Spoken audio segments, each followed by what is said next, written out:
আপনার ফোনে কি নেট স্লো, বারবার ভিডিও দেখতে গিয়ে সমস্যা হয়? তাহলে আজকের ভিডিও কখনোই মিস করবেন না। কারণ আজকে আমি আপনাদেরকে দেখাবো এমন কিছু সেটিং, যে সেটিংগুলো চালু করলে আপনার ফোন চলবে 5G গতিতে।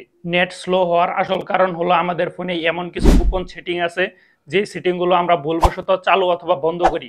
আপনার সিম অথবা ডাটা প্যাকেজ যতই ভালো হোক না কেন, এই সেটিংগুলো সঠিকভাবে যদি চালু অথবা বন্ধ না করেন, তাহলে কখনোই ভালোভাবে আপনার ফোনে নেট চলবে না।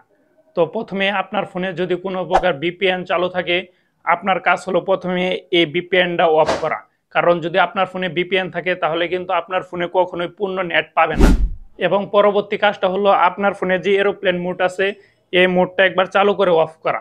কারণ অনেক সময় আপনার ফোনটা টাওয়ারের সাথে কানেক্ট না হওয়ায় আপনার ফোনে নেট স্লো দেয়। যখন আপনি এটা চালু করে অফ করবেন, তখন কিন্তু আপনার ফোনটা অনেকটাই ফাস্ট হয়ে যাবে।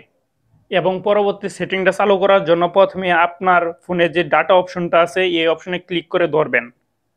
তো এই অপশনে ক্লিক করে ধরার পর আপনি যে ফোনে ডাটা চালান সেই অপশনে ক্লিক করবেন।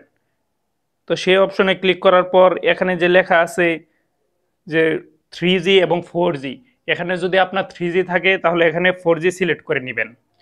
তারপর এখানে লেখা আছে অ্যাক্সেস পয়েন্ট নেম, আপনারা এই অপশনে ক্লিক করবেন।